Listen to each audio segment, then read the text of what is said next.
Welcome to the Whitehead Files, Portico Collection. I am here with Jacqui Rose, aka JP Rose. How are you? I'm very well, thank you. Thank you so much for having me. Oh, no problem. I can't wait till you get to Manchester. But before we talk about that, I want to know a little bit about, because you're a writer, author, but you're also an actress, aren't you? Back in the day I was, absolutely, because I love words and I just thought that was the way to get into writing in a way, because I didn't go to university, left school at 16, so I thought it was really clever people that wrote. So I thought, I can't start writing books, but I do love acting. I love the medium of theatre.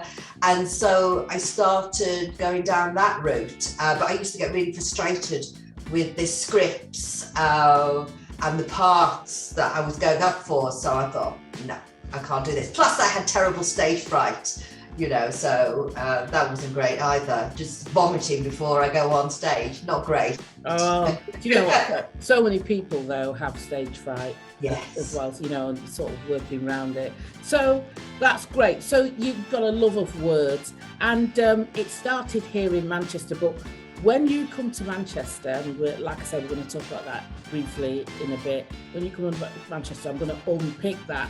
I want to unpick a little bit the whole JP Rose, which sounds like you're a fella. Why? Tell me.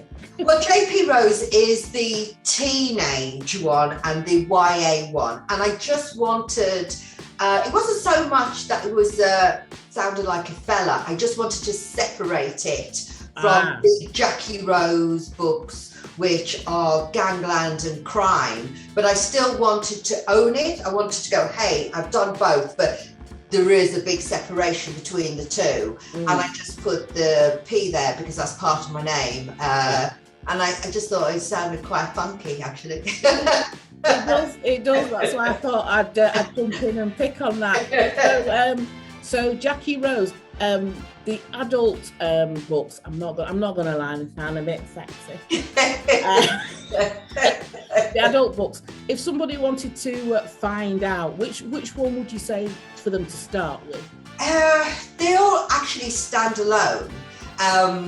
The best one is because I've developed the skill of writing, because obviously you can be a storyteller, I'm a superb storyteller, but there is a skill and honing your craft. Mm-hmm. So the last one that came out was The Streets. I was really pleased with the way that the story developed. I'm really proud of that one. So that's a good one to start with. But then the rawer ones, right back in the day, I think the first one came out in 2011 or something, that was called Taken. And a lot of people like that because I didn't really know what I was doing in one way.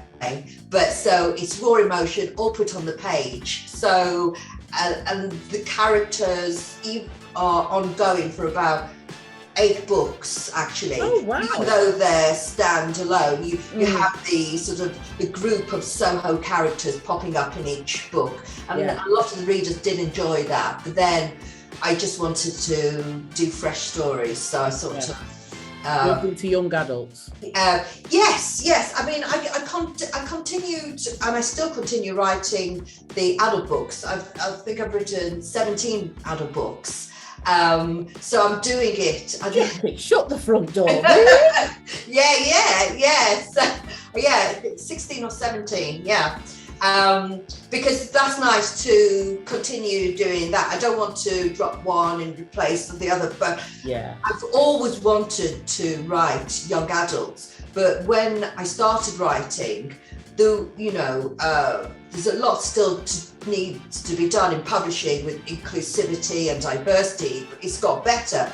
But when I approached publishers, they were like, no, we don't want these sort of stories. We don't want, So that's why I sort of got involved in the gangland crime, which wasn't my choice. It was the publisher's choice who put me there. Yeah. And yes, I'm grateful for developing my writing and being in publishing, because it's so difficult to, it really is. Met great people, learnt a lot.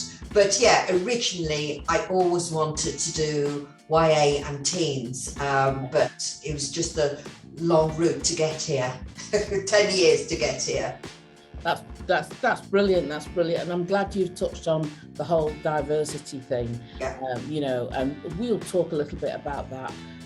On the 12th of November, you are joining me at my second home, the Portico Library and Newsroom in Manchester, and we are doing a fireside interview for your latest book, The Haunting of Tyrese Walker. Yes, I'm very excited, because it's really written by the heart, because it was inspired not only, you know, celebration of my different heritages, but also the death of my adopted mum, and which had a profound effect. And I wanted to put something really bad to something good, and that's where the story developed from. So I'm really excited about talking to you about it, and just and it's seasoned with Jamaican folklore, I believe. Yes, absolutely, which is so interesting for people, and it always fascinates me that more isn't known, you know, a wider, you know, sort of readership about Jamaican folklore, because it's fascinating, you know, because it also goes right back to you know, sort of slavery, and you know, go back to Africa. So we've got this wonderful trail of how the Jamaican folklore developed. So I have found readers have said to me, which, you know, makes my heart sing. They've said, we were so fascinated about it, we started researching about it ourselves, and it is so interesting. And I go, yes, because that's what it's about, isn't it? Yes. From reading my book, then it takes them somewhere else. Yeah, definitely. So if anyone wants to join us, please go to the Portico Library website for the tickets. It's 12th of November, 3 till 4. Now we want to do 3 p.m. to 4 p.m. Now we want to do a call out to young people to review the book, don't we? Absolutely, because that's what it's all about. Yeah. You know, I mean, it's one thing reviewers reviewing it, but it is all about the young people reading it. That is first and foremost for me. Yeah. So if you're a budding writer or not a budding writer, please get in contact with myself or Jacqui Rose to actually have a chance to review the book and put your opinions forward. Yes, absolutely. Good or bad, that's what it's about, isn't it? That's what, exactly. That is what it is all about. All right, we've both got our sunglasses on. Right on top of our head, because that's the kind of women we are. We're always optimistic. We always know the sun is going to shine. Jacqui Rose, thank you very much for speaking to me. Thank you.